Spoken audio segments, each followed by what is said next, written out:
Bismillahirrahmanirrahim. Assalamu alaikum class. How are you all? Hope you're all fine. This is your physics class and we are on chapter number 1 and this topic name is physical quantities and measurements. So in the last lecture we have started our first chapter and we have discussed about the physical quantities and measurements. Last lecture में हमने पढ़ा था कि physical quantities क्या होती हैं, ऐसी quantities जिसको हम मेजर कर सकते हैं और जिसको मेजर करने के लिए हमें कुछ ना कुछ इंस्ट्रूमेंट्स रिक्वायर्ड होते हैं, वो हमारे पास कहलाती हैं फ़िज़िकल क्वांटिटीज़.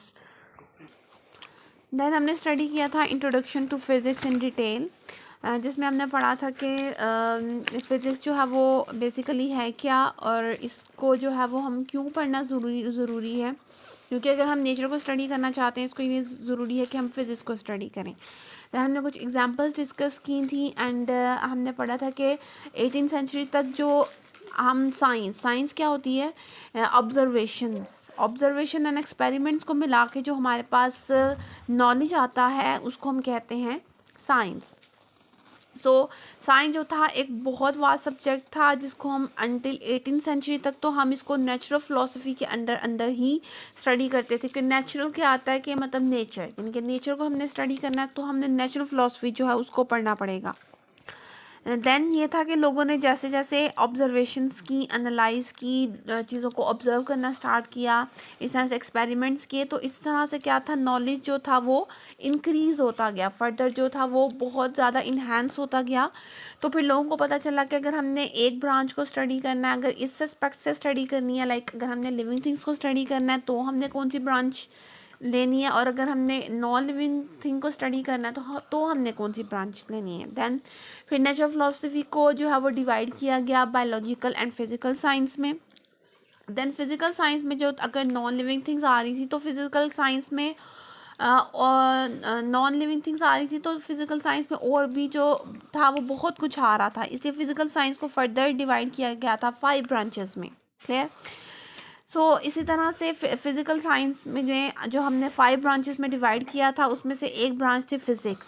सो फिज़िक्स एक ऐसी ब्रांच ऑफ साइंस है जिसमें हम डिस्कस करते हैं मैटर प्लस एनर्जी और इसका जो इंटरेक्शन है, यानी कि मैटर और एनर्जी के इन बिटवीन जो रिलेशन है हम उसको डिस्कस करते हैं.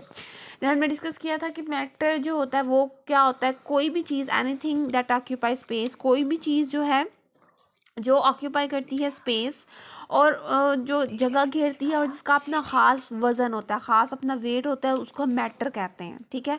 दुनिया की हर चीज़ जो है वो मैटर है, सॉलिड, लिक्विड, गैस. ठीक है. सो हर चीज़ जो है वो मैटर है. प्लस एनर्जी हमने डिस्कस किया था कि कोई भी काम करने के लिए हमें एनर्जी रिक्वायर्ड करती है, कोई भी वर्क जो है वो उसको परफॉर्म करने के लिए, खाना खाने के लिए, एक जगह से दूसरी जगह ट्रांसफ़र होने के लिए हमें एनर्जी की ज़रूरत होती है. ठीक है. So physics is that branch of science के जिसमें हम मैटर और एनर्जी को डिस्कस करते हैं, प्लस एनर्जी और मैटर के इन बिटवीन क्या रिलेशन है हम उसको डिस्कस करते हैं. So this branch of science is called the physics. Then जिस तरह से हमने फ़िज़िकल साइंस को 5 फर्दर ब्रांचेस में हमने डिवाइड किया ताकि एक अच्छी स्टडी कर सकें हर एस्पेक्ट से. इस तरह से फ़िज़िक्स जो थी वो भी एक जो है वो बहुत वास्ट सब्जेक्ट है. सो इसको भी जो है हमने इसकी हर एस्पेक्ट से स्टडी करने के लिए, क्लियर स्टडी करने के लिए इसको हमने जो है वो 9 ब्रांचेस में जो है वो डिवाइड किया. सो वो 9 ब्रांचेस कौन सी हैं? First branch is mechanics, heat, sound, light, electricity and magnetism, atomic physics, nuclear physics, plasma physics and geophysics. So let's discuss these branches of physics one by one. So its first branch is mechanics. First branch जो है physics की वो है mechanics. सो mechanics जो है इसमें हम किस चीज़ को स्टडी करते हैं? It is study of motion of objects, it causes and effects. यानी कि मैकेनिक्स जो है वो फिज़िक्स की ऐसी ब्रांच है जिसमें हम ऑब्जेक्ट की मोशंस को डिस्कस करते हैं, उनके कॉजेज एंड उनके इफ़ेक्ट्स को डिस्कस करते हैं.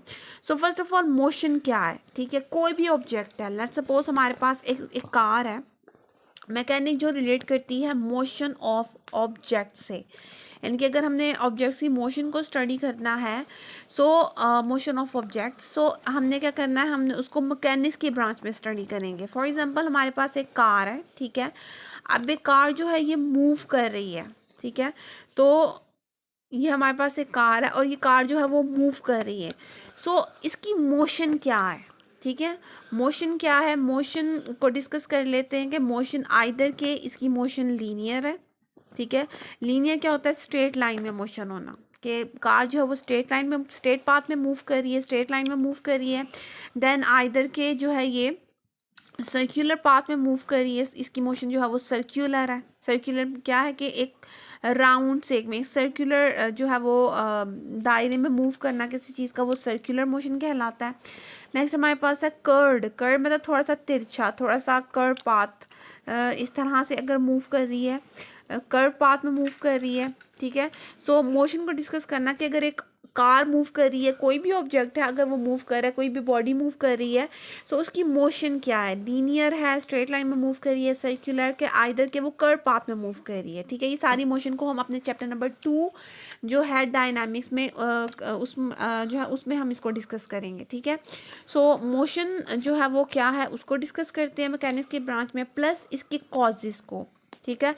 कॉजेज़ क्या है कि किन बना की वजह को, कौन सी ऐसी कॉजेज़ थी, कौन सी ऐसी वजूहात थी कि जो है एक ऑब्जेक्ट जो है उसको मोशन करना पड़ी, उसको मूव करना पड़ा, ठीक है।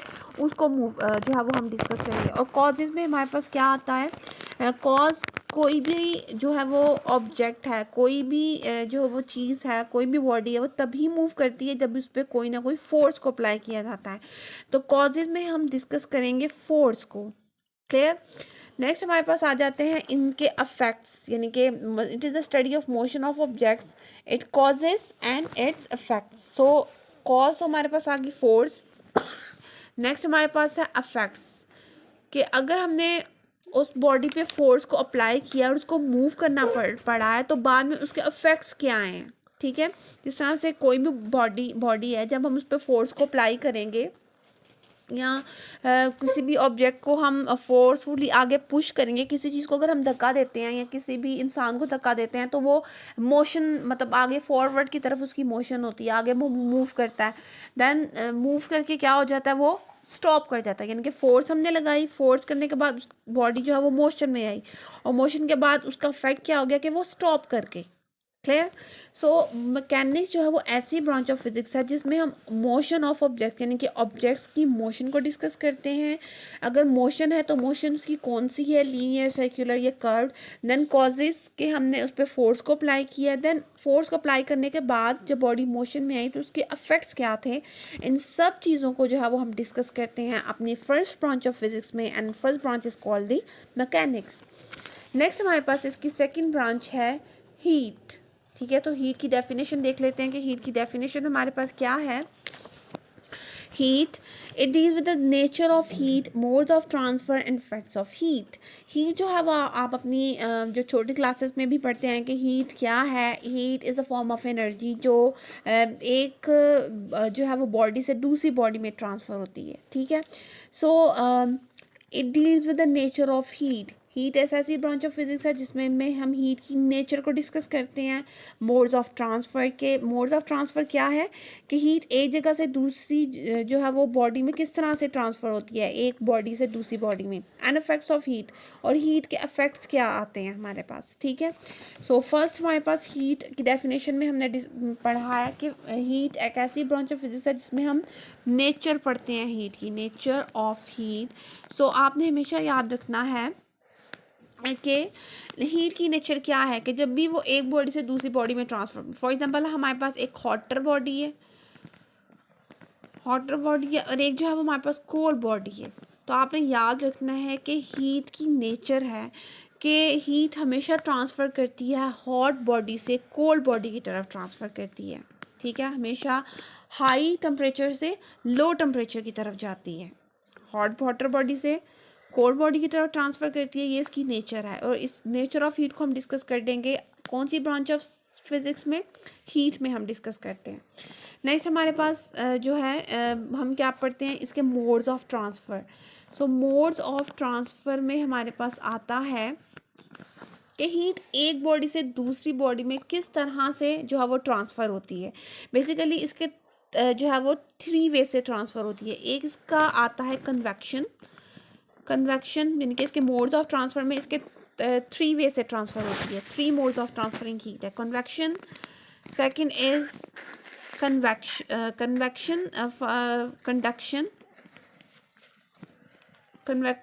Convection and radiation. ठीक है, फर्स्ट इसका आ जाता है conduction, then convection and radiation. ठीक है, ये इसके three modes of transferring heat के हैं। ठीक है, सो इन थ्री वे से जो है वो हीट एक बॉडी से दूसरी बॉडी में ट्रांसफ़र होती है। और इसकी नेचर क्या है कि बॉडी हमेशा हीट जो हमेशा हाई टेम्परेचर से लो टेम्परेचर की तरफ ट्रांसफ़र होती है, हमेशा हॉट बॉडी से कोल्ड बॉडी की तरफ मूव करती है। और इसके जो थ्री जो ट्रांसफरिंग के जो वेज हैं, ये हम अपने इसी बुक जो क्लास 9 के चैप्टर नंबर 9 में जो है वो डिटेल में डिस्कस करेंगे कि बेसिकली ये थ्री मोड्स जो ऑफ ट्रांसफरिंग हीट क्या हैं। अभी आपने सिर्फ इतना याद रखना है कि ये तीन जो वेज हैं, ये वो थ्री वेज हैं जिससे जो है वो हीट ट्रांसफ़र होती है। इन थ्री वेज से जो है वो ट्रांसफ़र होती है। ठीक है, ये थ्री वेज जो है आपने अपने माइंड में रखना है, इसको डिटेल में हम चैप्टर नंबर 9 में डिस्कस करेंगे। नेक्स्ट हमारे पास है इसके अफेक्ट्स ऑफ हीट, यानी कि हीट के अफेक्ट्स क्या हैं, अफेक्ट्स ऑफ हीट, इनके हीट के असरात क्या हैं, हीट के क्या हैं। फॉर एग्जांपल, इसकी एग्जांपल इफेक्ट्स ऑफ हीट को मैं इस तरह से आपको समझाऊंगी कि हम जब वाटर जो है हम उसको गर्म करते हैं, ठीक है, तो हम इसको हीट प्रोवाइड करते हैं। ठीक है, नीचे है स्टव, तो चूल्हा जलाया, चूल्हा जलाने के बाद तो जब हमने चूल्हे में आग जलाई तो बेसिकली क्या है, हमने इस वाटर को जो है जो पैन में रखे हुए वाटर को हमने क्या है हीट प्रोवाइड की। जब हम इसको हीट प्रोवाइड करते हैं तो ये जो है वो स्टीम की शक्ल इख्तियार कर लेता है। तो ये इसका अफेक्ट है कि जब हमने वाटर को हीट की दिया तो हीट प्रोवाइड की, तो हीट प्रोवाइड करने के बाद जो है वो स्टीम में चेंज हो गया। ठीक है, तो ये स्टीम में जब ये चेंज हुआ तो ये इसका अफेक्ट है हीट का। ठीक है, किसी भी बॉडी पे जब हम हीट प्रोवाइड करते हैं तो उसके आफ्टर इफेक्ट्स क्या आ रहे हैं। जैसे कि ये वाटर है, तो वाटर को हमने हीट प्रोवाइड किया तो ये स्टीम में चेंज हो गया। ठीक है, सो ये हमारे पास क्या है, इसका अफेक्ट आ गया। क्लियर। सो हीट एक ऐसी ब्रांच ऑफ साइंस है जिसमें हम स्टडी करते हैं कि इसकी हीट क्या है, हीट की नेचर क्या है। तो हीट की नेचर है कि हमेशा हॉट बॉडी से कोल्ड बॉडी में ट्रांसफ़र होती है। देन इसकी मोड ऑफ ट्रांसफरिंग, ये थ्री आपने याद रख लेने हैं, इसको हम डिटेल में डिस्कस करेंगे 9 चैप्टर में। देन इफेक्ट्स ऑफ हीट क्या है कि जब भी हम किसी बॉडी पे हीट को अप्लाई करते हैं तो उसके आफ्टर इफेक्ट्स क्या आ रहे हैं वो हम डिस्कस करेंगे अपनी जो branch second branch of physics है हीट में। नेक्स्ट इसकी थर्ड ब्रांच आ जाती है हमारे पास लाइट, लाइट ऑप्टिक्स।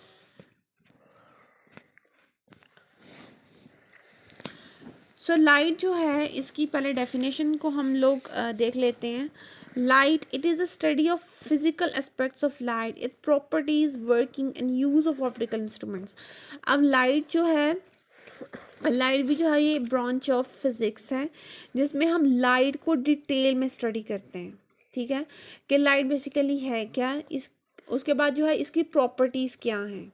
ठीक है, इसकी प्रॉपर्टीज़ प्लस इसकी working and use of optical instruments. अब ऑप्टिकल इंस्ट्रूमेंट्स क्या हैं, ये आपके जो ग्लासेस जो आप यूज़ करते हैं, इसमें जो हमारे पास यूज़ होते हैं दो, बेसिकली हमारे पास लेंसेज यूज़ होते हैं, एक कनकेव और एक कन्वेक्स। ठीक है, सो कनकेव और कन्वेक्स हमारे पास दो जो है वो लेंसेज हैं, दो टाइप ऑफ लेंसेज हैं जो कि हमारे लेंसेज में भी यूज़ होते हैं, जो हमने अपनी आँख जो है वो नज़र के लिए अपनी आँखों में जो है वो इस्तेमाल करते हैं। सो ये बेसिकली हमारे पास क्या है, ऑप्टिकल इंस्ट्रूमेंट्स। ये ग्लासेस जो लेंस वगैरह इन सारी चीज़ की जो स्टडी है वो हमारी ऑप्टिकल जो है वो ऑप्टिकल स्टडी कहलाती है। ये बेसिकली हमारे सारे हैं ऑप्टिकल इंस्ट्रूमेंट्स। ठीक है, सो लाइट जो है वो ऐसी ब्रांच ऑफ फिज़िक्स है जिसमें हम स्टडी करते हैं लाइट को, उसकी प्रॉपर्टीज़ को कि उसकी प्रॉपर्टीज़ क्या हैं और उसकी वर्किंग क्या है। ठीक है, एंड उसका जो है यूज़ क्या है हमारी डेली लाइफ में, उस इन सब चीज़ों को हम स्टडी करते हैं अपनी जो है अपनी इस ब्रांच ऑफ जो है वो फिज़िक्स में जो कहलाती है लाइट। नेक्स्ट हमारे पास है साउंड। तो साउंड क्या है, it deals with the physical aspects of sound wave, their production, properties and applications. अब साउंड भी जो है वो आप अपने बचपन से स्टडी करते आ रहे हैं कि साउंड क्या है, ये भी एक फॉर्म ऑफ एनर्जी है जो कि एक जगह से दूसरी जगह जो है वो ट्रांसफ़र होती है। अब देखें, जब से मैं बात कर रही हूँ तो हमारे पास है ये साउंड। ठीक है, तो ये हमारे पास है इसकी फोर्थ ब्रांच। तो साउंड क्या है, साउंड में बेसिकली कब प्रोड्यूस होती है? साउंड जो होती है in the form of waves हमेशा ट्रांसफ़र करती है, ठीक है। अगर मैं बात कर रही हूँ तो मेरे मुंह से जो है वो वेव्स निकलेंगी और वेव्स की शक्ल में जो है वो साउंड एक जगह से दूसरी जगह जो है वो ट्रैवल करेगी, ठीक है। सो साउंड कब प्रोड्यूस होती है, इसकी प्रोडक्शन हम पढ़ते हैं इस ब्रांच ऑफ जो है वो फिज़िक्स में। हम साउंड में हम पढ़ते हैं कि साउंड जो है वो प्रोड्यूस कैसी होती है। साउंड प्रोड्यूस होती है in the form of wave. इसकी प्रॉपर्टीज़ क्या हैं कि साउंड कब प्रोड्यूस होती है, जब कोई चीज़ वाइब्रेट करती है। अगर आप एक टेबल को ज़ोर से जो है स्टिक से उस पर डंप करें तो क्या होगा कि उस पर आप कान जो है वो टेबल पे रख के आप देखें तो पहले क्या होगी, पहले वाइब्रेशन प्रोड्यूस होगी, फिर साउंड जो है वो आपको जो है वो सुनाई देगी। तो साउंड कब प्रोड्यूस होती है, जब वाइब्रेशन प्रोड्यूस होती है। साउंड बेसिकली प्रोड्यूस ही तब होती है जब किसी ऑब्जेक्ट में वाइब्रेशन प्रोड्यूस होती है, और साउंड जो होती है वो एक जगह से दूसरी जगह ट्रैवल करती है in the form of waves. So sound जो है वो ऐसी ब्रांच ऑफ फिज़िक्स है जिसमें हम स्टडी करते हैं साउंड वेव्स को, उनके प्रोडक्शन के, साउंड जो है वो प्रोड्यूस कैसे होती है। तो प्रोड्यूस कैसे होती है in the form of waves, उसकी प्रॉपर्टीज़ क्या हैं और डेली लाइफ में हम साउंड को किस तरह से जो है वो इसको यूज़ करते हैं, इसकी एप्लीकेशंस क्या हैं, क्योंकि हर चीज़ के यूजेस हैं। फिज़िक्स के यूजेस हैं तो साउंड जो है वो भी फिज़िक्स की एक ब्रांच है। तो साउंड के क्या यूजेस हैं हमारी डेली लाइफ में, इन सब की जो स्टडी है वो हम करते हैं साउंड में। क्लियर। नेक्स्ट हमारे पास ब्रांच ऑफ फिजिक्स है electricity and magnetism. It's a study of the charges at rest and in motion, their affects, their relationship with magnetism, ठीक है। इलेक्ट्रिसिटी एंड मैग्नेटिज्म में हम क्या पढ़ते हैं, इसमें हम पढ़ते हैं इलेक्ट्रिसिटी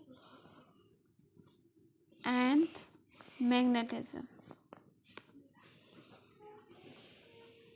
इलेक्ट्रिसिटी एंड मैग्नेटिज्म जो है इसमें बेसिकली हम जो है वो चार्जेस की स्टडी करते हैं। चार्जेस हमारे पास कौन से होते हैं, एक हमारे पास पॉजिटिव चार्ज होता है, एक हमारे पास नेगेटिव चार्ज होते हैं। इनके फ्लो करने से, यानी कि पॉजिटिव और नेगेटिव चार्जेस जब आपस में जब फ्लो करते हैं, एक साथ फ्लो करते हैं, तब हमारे पास जो है वो करंट प्रोड्यूस होती है, ठीक है। सो पॉजिटिव और नेगेटिव चार्जेस जो है वो हम किस में स्टडी करते हैं, इलेक्ट्रिसिटी एंड मैग्नेटिज्म की ब्रांच ऑफ फिज़िक्स में हम स्टडी करते हैं। अब पॉजिटिव और नेगेटिव चार्जेस जो हैं बेसिकली इसकी दो तरह से स्टडी की जाती है। एक चार्जेस एट रेस्ट, ठीक है। ये बहुत इलेक्ट्रिसिटी एंड मैग्नेटिज्म जो है ये एक बहुत वास्ट, बहुत बड़ा सब्जेक्ट है, ठीक है, जो कि आप फर्दर जो है इसको डिटेल में डिस्कस करेंगे।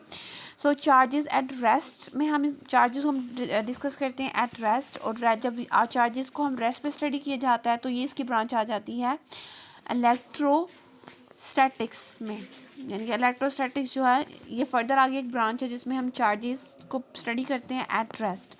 देन हम जब चार्जेस को स्टडी करते हैं, चार्जेस इन मोशन। सो जब हम चार्जेस को स्टडी करते हैं इन मोशन, सो ये हमारे पास ब्रांच आ जाती है इलेक्ट्रोडायनामिक्स। देन हमारे पास आता है चार्जेस प्लस मैग्नेट।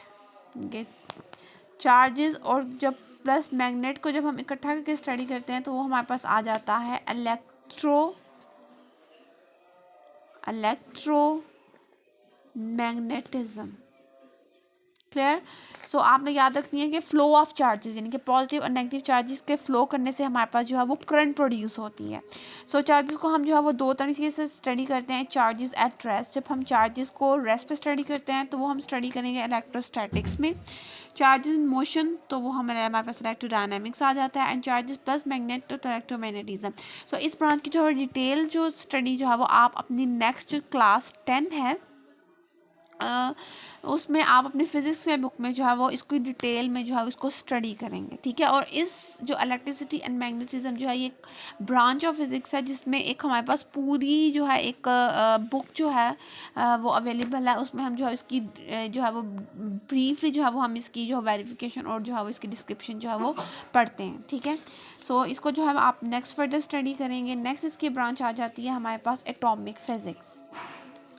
सो एटॉमिक फिजिक्स की सबसे पहले डेफिनेशन को देखते हैं कि इसकी बेसिकली डेफिनेशन क्या है।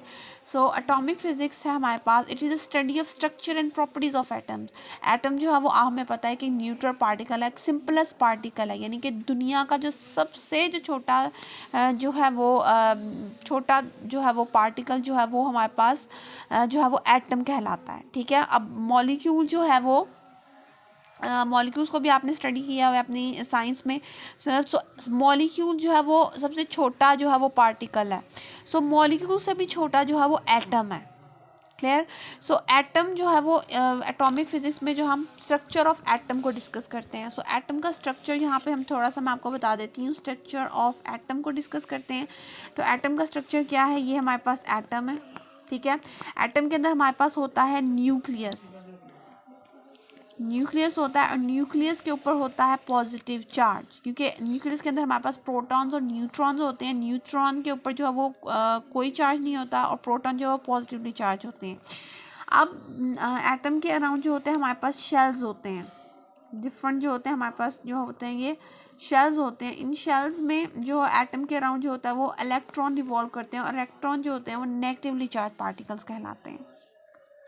तो ये हमारे पास हमारा है स्ट्रक्चर ऑफ एटम, और स्ट्रक्चर ऑफ एटम को जो है वो हम स्टडी करते हैं एटॉमिक फिजिक्स के अंदर। ठीक है, नेक्स्ट जो है इसकी प्रॉपर्टीज़ जो है वो क्या होती हैं। सो इसकी प्रॉपर्टीज़ प्लस जो स्ट्रक्चर ऑफ एटम जो है इसको हम डिस्कस करेंगे अपनी एटॉमिक फिजिक्स के अंदर। नेक्स्ट इसकी जो है हमारे पास नेक्स्ट ब्रांच आ जाती है न्यूक्लियर फिजिक्स। सो न्यूक्लियर फिजिक्स जो है ये भी एक ब्रांच ऑफ फिजिक्स है जिसमें हम न्यूक्लियस जो है उसको स्टडी करते हैं। ठीक है, सो न्यूक्लियस जो है जिस तरह से मैंने आपको बताया था कि एटम जो होता है, एटम के अंदर जो होता है वो न्यूक्लियस होता है, और न्यूक्लियस के अंदर प्रोटॉन्स और न्यूट्रॉन्स होते हैं। तो न्यूक्लियस की जो है वो डिटेल में स्टडी जो है वो हम और इसकी जो प्रॉपर्टीज जो हैं वो हम उसकी डिटेल में स्टडी करते हैं न्यूक्लियर फिजिक्स के अंदर। क्लियर। सो न्यूक्लियर फिजिक्स के अंदर जो है हमने बात की थी कि इसका बिहेवियर क्या है और इसकी प्रॉपर्टीज़ क्या हैं। तो प्रॉपर्टीज़ क्या हैं, प्रॉपर्टीज़ में क्या है कि इसकी न्यूक्लियस की प्रॉपर्टीज़ में आता है दो रिएक्शंस। एक हमारे पास आता है फियन रिएक्शन, और एक हमारे पास आता है फ्यूजन रिएक्शन। ये बेसिकली रिएक्शंस हैं जो कि आप जब न्यूक्लियर फिजिक्स के बारे में स्टडी करेंगे तो फिर आप इसको डिटेल में स्टडी करेंगे, डिटेल में पढ़ेंगे। बस इतना मैं थोड़ा सा बता देती हूँ कि फियन रिएक्शन क्या होता है। इसमें आपके पास जो होता है न्यूक्लियस होता है, एटम के अंदर जो न्यूक्लियस जो हमें पता है कि एटम के अंदर न्यूक्लियस होता है जिसके अंदर प्रोटॉन्स और न्यूट्रॉन्स होते हैं। तो आपके पास एक न्यूक्लियस होता है। ठीक है, इस न्यूक्लियस के ऊपर जो है वो हम न्यूट्रॉन को बम्बार्ड करते हैं। न्यूट्रॉन को जो है वो ज़ोर से बम्बार्ड करना मतलब ज़ोर से जो है वो स्ट्राइक करते हैं न्यूक्लियस के ऊपर। सो इस तरह से क्या होता है कि न्यूक्लियस जो होता है हमारे पास दो जो है न्यूक्लियस में डिवाइड हो जाता है,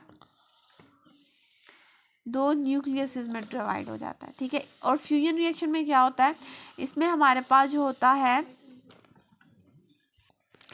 फ्यूजन रिएक्शन में दो न्यूक्लियस मिलके जो है दो न्यूक्लियस मिलके हमारे पास बनाते हैं एक बड़ा न्यूक्लियस।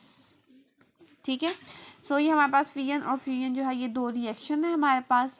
तो न्यूक्लियर फिजिक्स के अंदर हम न्यूक्लियस के स्ट्रक्चर प्लस उसके जो प्रॉपर्टीज़ हैं और जो है उसके जो बिहेवियर है उसको स्टडी करते हैं अपनी न्यूक्लियर फिजिक्स के अंदर। नेक्स्ट हमारे पास इसकी एट्थ ब्रांच आ जाती है plasma physics. Plasma physics plasma physics जो है ये बहुत जो है ज़्यादा इम्पॉर्टेंट ब्रांच ऑफ फिजिक्स है जिसमें हम जो है वो प्लाज्मा के बारे में स्टडी करते हैं। ठीक है, अब प्लाज्मा देख लेते हैं कि प्लाज्मा क्या होता है। प्लाज्मा क्या होता है, जिस तरह से हमने देखा था कि मैटर जो है वो 3 स्टेट्स में एग्जिस्ट करता है। कोई भी चीज़ जो स्पेस ऑक्यूपाई करती है और प्रोसेस करती है वेट, तो उसको मैटर कहते हैं। मैटर जो है वो 3 स्टेट्स में एग्जिस्ट करता है। दुनिया की हर चीज़ जो है वो मैटर है, सॉलिड, लिक्विड एंड गैस। ठीक है, मैटर की 3 स्टेट्स हैं, सॉलिड, लिक्विड एंड गैस। अब ये 3 स्टेट्स जो है वो तो आपने पढ़ी हुई हैं छोटी क्लासेस में भी। मैटर की 4th स्टेट भी है जिसको हम कहते हैं प्लाज्मा। सो प्लाज्मा जो है ये एग्जिस्ट करती है आयोनिक, इसको हम कहते हैं आयोनिक स्टेट, ठीक है, आयंस की शक्ल में जो स्टेट होती है इसको हम प्लाज्मा कहते हैं। गैस को जब हम बहुत ज़्यादा हीट करते हैं, यानी कि जब हम इसको बहुत ज़्यादा हीट प्रोवाइड करते हैं तो ये चेंज हो जाती है प्लाज्मा के अंदर। क्लियर? क्योंकि एक तो ये कि हम जब गैस को बहुत ज़्यादा हीट करते हैं तो वो प्लाज्मा में चेंज हो जाती है। अब जो गैस है, गैस जो कि आपके सिलेंडर्स में जो है वो अवेलेबल होती है, ठीक है।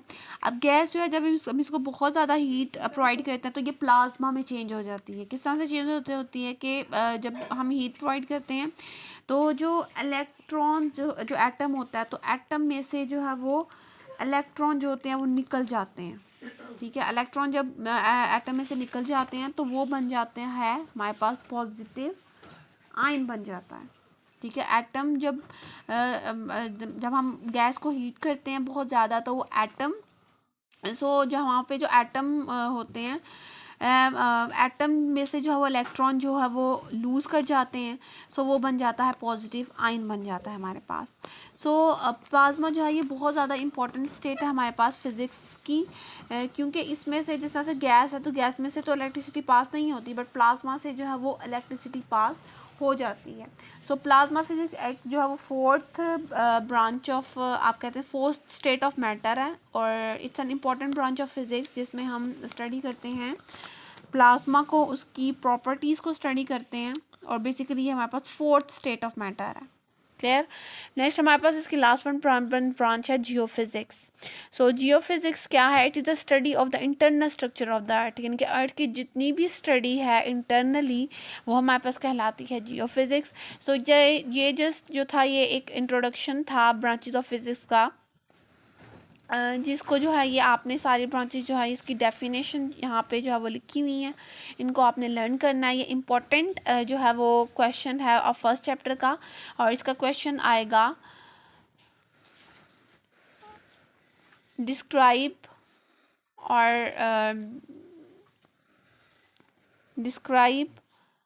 The branches of physics in detail. इसका इस तरह से क्वेश्चन आपने लिख लेना है, और ये क्वेश्चन जो है ये आपका लॉन्ग जो है वो पोर्शन में आता है। सो इसको आपने जो है इसको mechanics, heat, sound, light, electricity, magnetism, atomic physics, nuclear physics, plasma physics and geophysics, इसकी आपने जो है वो डेफिनेशन जो है यहाँ पे इसकी लिखी हुई है, ये आपने लर्न कर लेनी है, ठीक है। सो ये एक इम्पॉर्टेंट क्वेश्चन है और फर्स्ट चैप्टर का। होपफुली कि आपको अंडरस्टैंड हो गया होगा। ब्रांचेज ऑफ फिजिक्स जो हैं ये जस्ट था इंट्रोडक्शन था इसका जो हमने इस चैप्टर में लिया है। अब इनकी जो डिटेल जो डिस्क्रिप्शन है वो हम इसकी फर्दर जो है वो हमारे पास चैप्टर्स आ रहे हैं 9 एंड 10 क्लासेस में, एंड सो ऑन जो आएंगे उसमें हम इसको इन डिटेल में पढ़ेंगे। Clear? So that's all for today. अल्लाह हाफिज़।